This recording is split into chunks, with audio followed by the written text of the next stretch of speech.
The Tom Woods Show, episode 897. Prepare to set fire to the index card of allowable opinion. Your daily dose of liberty education starts here. The Tom Woods Show. Folks, join Bob Murphy and me for the libertarian event of the year, the Contra Cruise. And this year, we're joined by special guests, including the great Scott Horton, the foreign policy expert you love from the Tom Woods Show. It's filling up faster than ever, so book right now at contracruise.com. Hi, everybody. Tom Woods here. Before I get started today, I want to tell you that next week, Michael Malice is coming to visit me for a couple days. He's in town for an engagement, but I am going to have a couple of days with him, and so we're going to, among other things, record an episode of the show face-to-face for the first time, and I want to solicit questions for him, so I am soliciting them in the Supporting Listener secret Facebook group, and if you'd like to belong to that, the pathway to get there is supportinglisteners.com. I'm going to be doing this about a week from today, I would say, and as I record this, it is April, what is it today? 26th, 2017, probably 8 days from today, I'll be doing that. So, fun episode that will be. Ask anything you want, we'll get that thing answered for you. Plus, I have a really special surprise next week. Maybe the week after. I don't know when it's going to happen. You'll know, believe me. You'll know. No, I'm not getting Donald Trump on the show. It has nothing to do with that. Just wait and see. You'll know. You'll say, this is the surprise. All right, let's see what we're going to talk about today. Today I want to talk about something that I actually wrote one of my emails about, and people have been badgering you about getting on my email list recently here on the show. So if you're not on it yet, you can go to tomsfreebooks.com, get yourself a free ebook, and you will be added to my libertarian list. I have two email lists. The main one is the libertarian one, and if you get one of my libertarian ebooks, you get added to the libertarian list. So I did an email the other day that some people are saying is the best email I've ever written. That's very nice. Who knows if it is or not? But it's on a topic that's going to annoy some people. So if this is too much for you, if you feel like this just doesn't work for you, this topic, then I have 896 other episodes. You can go listen to one of those that might make you happier, but I think there's some value in talking about this kind of thing. And it involves, I'm going to have to criticize another libertarian. And I know people just don't like that. They say, Woods, we shouldn't be criticizing other libertarians. That's what's wrong with libertarians. All we do is criticize each other, and we don't spend enough time attacking the government. Well, I don't know where you're living, because everywhere I turn, libertarians are criticizing the government. When we criticize each other, it's just a fun spare time hobby. Now, I want to defend libertarian infighting for a minute, if I may. If somebody is mixing up the message and sending the wrong message to people, why would you not want to correct that? Why would you say, well, to each his own, everybody has his own definition of libertarianism? No, that's not true. What are you talking about? Well, we can't have that. That's not to say we can't have some open questions among ourselves that haven't been completely resolved. Well, that's one thing. But I'm talking about questions that are more or less resolved, where there's a libertarian who's giving a confusing answer or the flat-out wrong answer. What would be wrong with correcting that person? It doesn't mean that's all you do, right? It just means that once in a while you feel you have to do it. Now, in my case, it's true I do go after other libertarians once in a while, but really not that much. I mean, honestly, you look through my corpus of articles, I mean, how many of them are really criticizing other libertarians? They're usually criticizing critics of libertarianism, which I do as a teaching opportunity. There'll be some article on Salon, and everybody's sharing it on Facebook. Well, if you can respond to that, that can defuse some of the sting of the article. And also, it's an opportunity to help libertarians defend themselves better, and even to reach people of goodwill who have no dog in that particular hunt, but yet who are fair-minded and say, well, I guess that attack on libertarianism misfired after all. So I do that. That's really what I do most of the time when I write. But once in a while, you gotta correct other people, particularly when they attack good people. If you don't defend your friends, then you're a pathetic bum, loser. I don't know what other word. It must be a whole bunch of words. Ingrate, I don't know if ingrate, unless it's a benefactor of yours, and in this case it really is. But anyway, they're all kinds. Think of all kinds of reprobate, whatever, terrible person. You're a terrible person if you don't defend your friends when they're attacked. You should defend your friends when they're attacked. That's one of the good. I think that's one of the qualities I look for in a friend. Is when the chips are down, is that friend going to back me? And that doesn't mean that I'm not going to be like 1939 Poland and just deliberately get myself in a situation where people have to come to my assistance. I mean, I'm just living my life innocently. And by the way, that was a pretty provocative statement on my part, wasn't it? Here I am just living my life innocently, and boom, somebody comes along and attacks me. I at least want to know that people agree with me. So Ron Paul got attacked last week, as you know, by a vice president over at the Cato Institute, Brink, Lindsey. And again, I got to defuse this. And you may say, Woods, why are you taking so much time to defuse criticism? Because, look, when you've done nearly 900 episodes, when you've been writing about this stuff for 15 plus years, you know what the criticisms are going to be before they are even uttered. Okay? Trust me on this. This is necessary. People will say, Woods, the Cato Institute does a lot of great work. What's the matter with you? What's wrong with you? Why can't you just be friendly? Well, as you know, most of the time I say nothing whatsoever about the Cato Institute. So leave me alone, right? I don't say anything about them. Secondly, the same people who are going to criticize me for being critical of the Cato Institute were not critical of Brink Lindsey for attacking Ron Paul. Well, that's a double standard. Why are you more upset at me for responding than you are at the guy who started it? So I still kind of believe that the guy who started it is kind of significant in figuring out who's to blame in a particular situation. So Brink Lindsey is vice president of research at the Cato Institute, and he launched this attack on Ron Paul. And I want to talk about that because it was such a bizarre attack, totally unnecessary and uncalled for, but it does reveal something about that particular orbit. These Beltway folks, a whole lot of them, not all of them, obviously, but a whole lot of them agree with him. They hated Ron with a fiery passion. They hated him. And there were a lot of reasons they hated him. Sometimes it was flat-out envy. Here we've had these, 7-figure budgets, 8-figure budgets for years and years. We haven't been able to generate 1/1,000,000th of the youth movement that Ron Paul generated by standing up and saying really unfashionable things that not in a million years would we ever say. So I think there's that. There are a number of reasons. And it was so funny to see in the presidential campaigns, to see these people glumly sitting on the sidelines or, occasionally feeling compelled to say something nice about him. And, but then they would attack him here and there, and everybody just ignored them. It was so glorious. Nobody cared. Now, there's a long-standing rivalry, dispute that goes back a long time between the Cato Institute and a lot of other libertarians, and in particular between the Cato Institute and the Mises Institute. Now, I'm not going to get into all that. I'm not even really qualified to get into all that, all the historical details of that. But I will say that I saw this firsthand myself.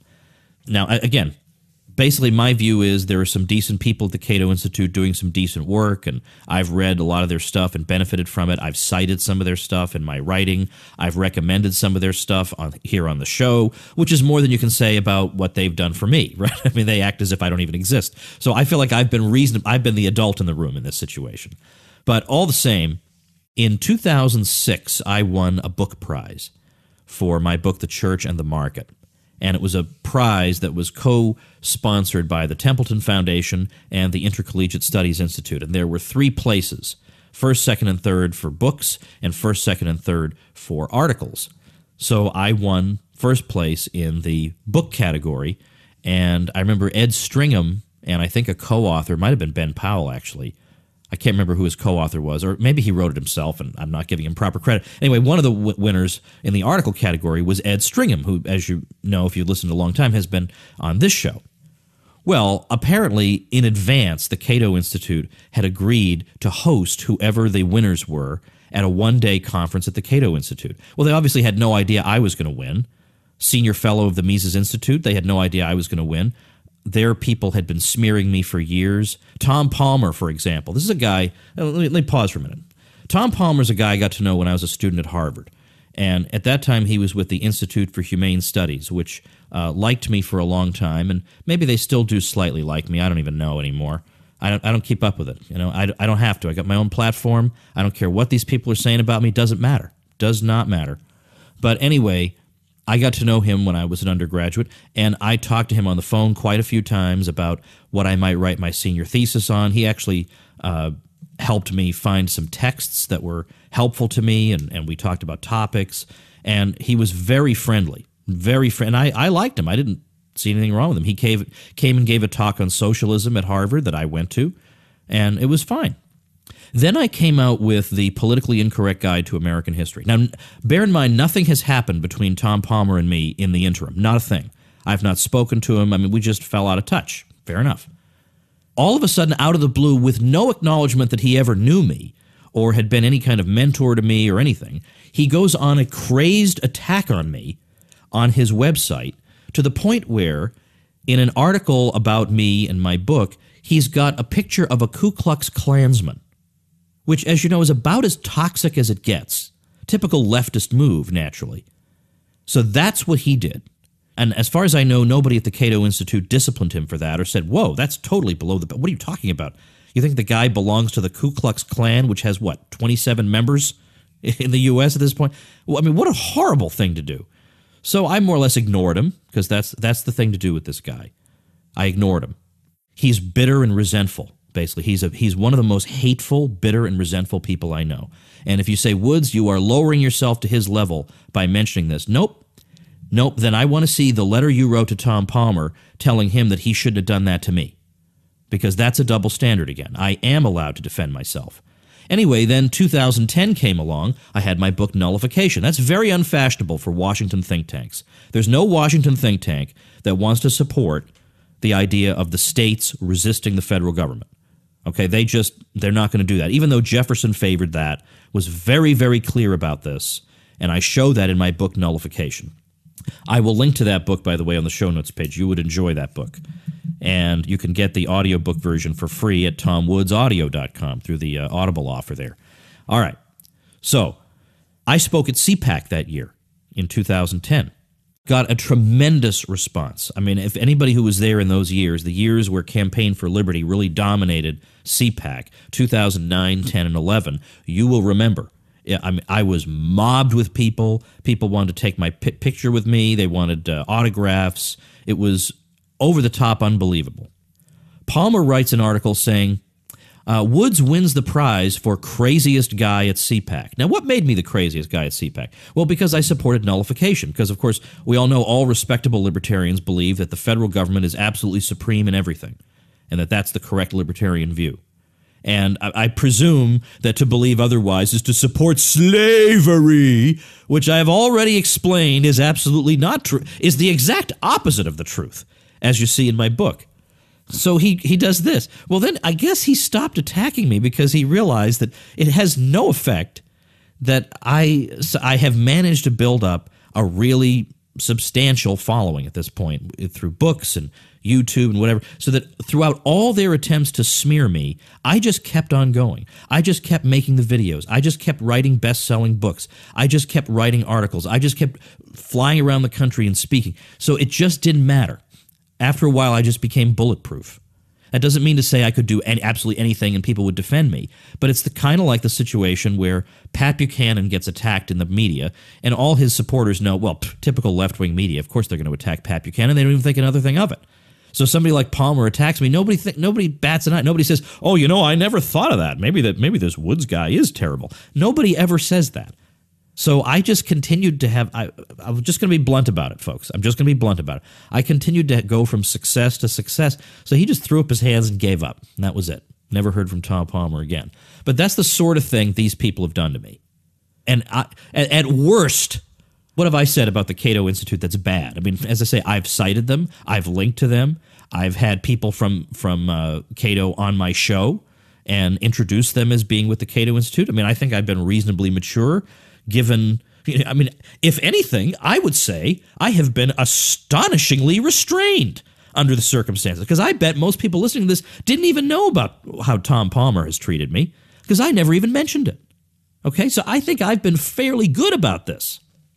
All right, so going back to the story, 2006, I win this book prize. Cato has this conference. So now they can't back out because Woods won. So they have to feature me. They're hating every minute of it, of course. But I showed up absolutely the opposite of, I'm sure, what they expected in their comic book version of me. They probably thought I'd show up with a big chip on my shoulder and I was going to get up there and denounce them. To the contrary, I couldn't have been more cordial. And I gave a completely uncontroversial speech that would not have made any of them unhappy.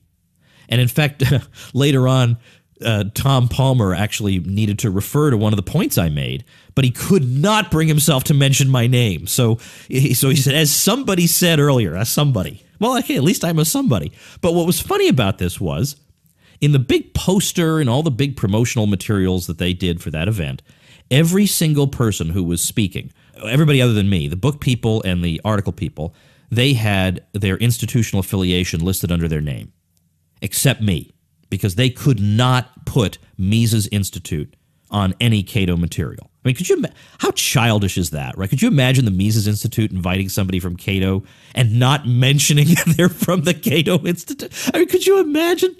I mean, what a bunch of babies. We would never do that. In fact, Jeff Deist has interviewed Dan Mitchell. Of course, he introduced him as being from Cato.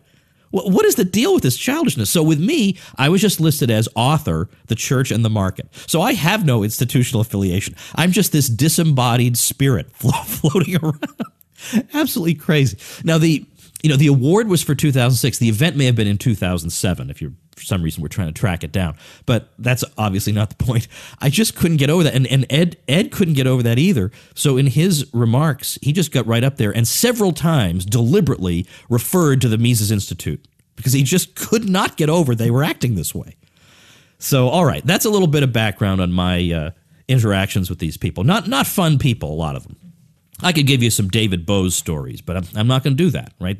Because that would just be gossip for no good reason. I'm not going to do that. But that's why it's not just libertarian purity or this and that explains why somebody might be unhappy with them. It's personal experiences like this that, sort of leave a sour taste in your mouth. I'll put it that way. All right, anyway, Brink Lindsey attacks Ron Paul on Twitter. I mean, this already sounds like something out of high school, doesn't it? But of course, they didn't have Twitter when I was in high school. And he says, Ron Paul's xenophobia, Ron Paul, xenophobic, right, was a hideous corruption of libertarian ideas. Now, this is being uttered, by the way, by a guy who he's supported quite a few recent wars, including the most idiotic war in American history, the Iraq War. And by the way, I do allow, I'm a very open-minded person, I allow for debate on what was the most idiotic war in American history. My vote is the Iraq War, but I'm willing to entertain other possibilities there. He supported that, but Ron Paul's the xenophobe. So Lindsey wants to bomb people on propaganda grounds that wouldn't have satisfied a second grader. So he's okay with all these foreigners dying, but the xenophobe is the guy who doesn't want the foreigners to die. If you can keep up with the Cato Institute lexicon on stuff like this, then you're better than I am. So totally detached from reality. Now, Lindsey himself is somebody who has favored, he absolutely hates the fact that libertarians and conservatives have ever worked together. That's terrible. Now, you all know I have not a whole lot of patience for the neocons, and I've been very critical of them and of a lot of conservatives here on the show, to the point where a lot of people said, why don't you ever criticize Barack Obama? All you ever do is criticize the right. So, I don't need to be lectured to about the problems with the right. But I do know that I make a heck of a lot more converts on the right than I do on the left, and that's something I pointed out on the show quite a few times. Well, Lindsey favors something, a view that he calls libertarian, because the left shares some of our views, so maybe they'll want to hook up with us. Well, you can check your local listings to see if there is a Brink Lindsey show on MSNBC, but I'm afraid you will be disappointed. So that's how that has worked. All right, so I personally think it's a bit rich for Lindsey, of all people, to call anybody a xenophobe after all the foreigners whose lives he favored snuffing out. No, I didn't. This is all collateral damage. Yeah, you had to know that was going to happen. You had to know that chaos was going to result. You had to know that millions of people were going to be displaced from their homes. And if you didn't know that, then you're a moron who's not entitled to an opinion in the first place. All right. And moreover, he just cannot get over anti-war people. He's critical of anti-war people. Don't they understand that Pentagon press releases are to be trusted? Why, these people are simply trying to keep us safe. I mean, that's xenophobic. You know, where I accept what my government is telling me, and people who really don't accept the foreign policy analysis of their government are probably weirdos.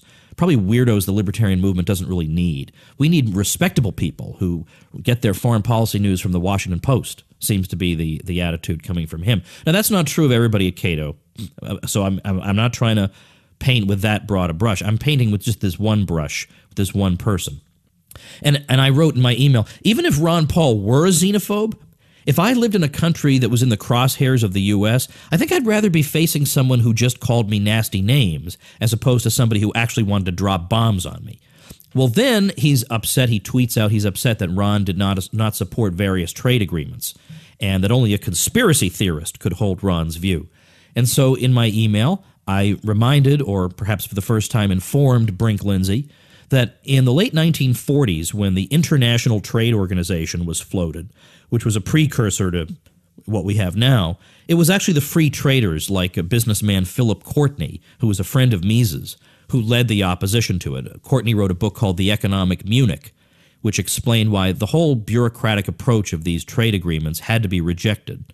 And the great, let's say, Austrian fellow traveler economist Wilhelm Röpke also opposed the International Trade Organization for the same reason. So now we're not allowed to like Wilhelm Röpke because he, apparently on conspiracy grounds, opposed a trade agreement.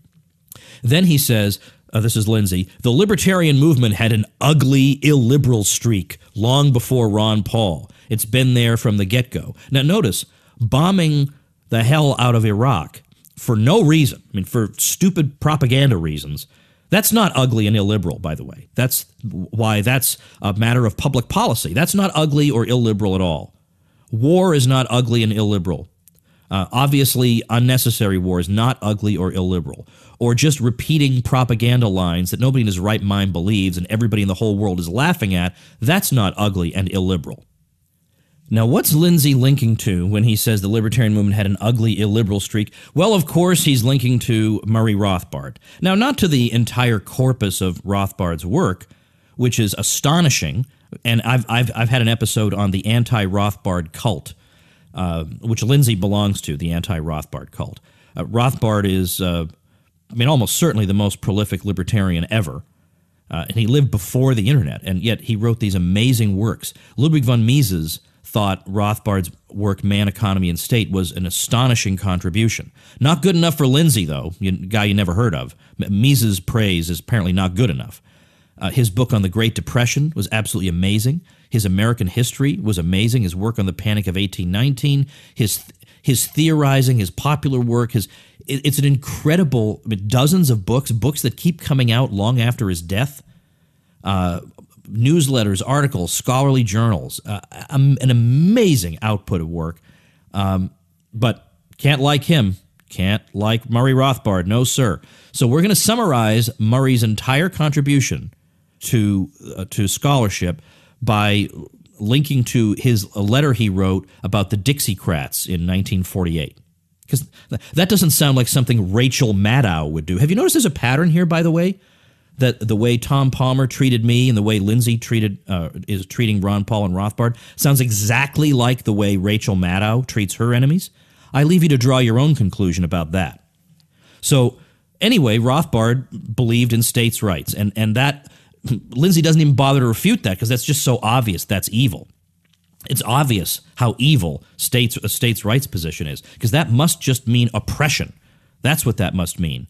And yet, the day I wrote this email was the day where we commemorate the Armenian genocide. Now, the Armenians lived in a centralized regime without states' rights, and I rather think they were not particularly enriched by living under that particular arrangement. So if you look back, you actually find that it's pretty consistent among libertarians at that time that they all favored states' rights. They all favor keeping government as local as possible. So Frank Chodorov, apparently we're not allowed to like Frank Chodorov. Felix Morley, who was published by Liberty Fund, so we're not allowed to like Liberty Fund or Felix Morley. It's getting, now we're really narrowing down the number of people you're allowed to like. here. F.A. Hayek said that liberty was more likely to flourish in small states. I've talked about this and the reasoning for this in plenty of other episodes. And incidentally, here's something interesting. A lot of times we hear it said jokingly by libertarians that, you become a real libertarian when you've been denounced as a liberal and a conservative in the same day, because we confuse people, because we don't belong to any of their categories. And so they don't know how to classify us. And I think libertarianism has the same effect on Brink Lindsey. Because on the one hand, he tells us all about the wicked Rothbard who favored states' rights, and we all know what that means, right? We've all read our cartoonish U.S. history textbook, so we all know that states' rights means that, even though it doesn't, as you'll find if you read my book Nullification or listen to my other episodes on this subject. But at the same time, Rothbard is, again, just being a libertarian when, and this is, of course, stuff that you'll be surprised to learn, no doubt Lindsey leaves out, perhaps because he doesn't know. But Rothbard, when he supported Norman Mailer's run for mayor of New York City in 1969, Rothbard said that one of the things he liked about Mailer was that he wanted to free Huey Newton from jail, the co-founder of the Black Panthers. That was Rothbard's view. Then Rothbard wrote in his newsletter, The Libertarian Forum, when he's talking about Bobby Seale, who was the other founder of the Black Panthers. This is Rothbard. This is the terrible, illiberal, ugly Rothbard. Wrote this. What kind of a free country is this when a man is forced to accept an unwanted lawyer? Then, when Bobby Seale proceeded to defend his case anyway, Judge Hoffman had Seale gagged and shackled in court to form a sight strongly reminiscent of Nazi or Soviet justice. Finally, when Seale tried to escape his bondage and protest his treatment, Judge Hoffman quickly sentenced the prisoner to an unprecedented 4 years in jail for contempt of court. Rothbard also objected to the arrest for incitement to riot of H. Rap Brown. He wrote that, "Who can now deny that Negroes in America are a colonized and occupied people?" That was back in the 1960s that he wrote that. So there's also that part of Rothbard, but curiously enough, it doesn't make it through in Lindsey's version. How about that? My thanks to Bob Wenzel for digging out those quotations over at targetliberty.com. I don't think Lindsey knew any of that, because the sum total of Lindsey's knowledge here appears to be something like Rothbard, bad and mean. Ron Paul, also mean. We nice. Bombs, yes, but mostly nice. So on the one hand, we've got Brink Lindsey and his libertarianism. You can see the success that that's had. And on the other hand, Ron Paul, who pops out of nowhere, generates a massive youth movement, gets kids reading Mises and opposing war and central banking, and that makes Lindsey go berserk. Well, no wonder. War and central banking are about the last two issues Lindsey wants discussed. The very heart of the empire, forget it. Let's make libertarianism about prostitution and abortion, discussion of which poses not the slightest threat to the regime. Nice, tame little libertarianism. Sure, we have our quirks, but we're not unrespectable. That's what it boils down to. There, I got that off my chest, and you can now decide. You can either hang out with Brink Lindsey and his 12-person group of anti-Ron Paul libertarians. These people sound like a real blast. Or you can come hang out with me and with the brilliant, non-tame, totally hardcore libertarian folks in my private group, entry to which is at supportinglisteners.com. Thanks for listening. Become a smarter libertarian in just 30 minutes a day. Visit TomWoods.com to subscribe to the show for free, and we'll see you next time.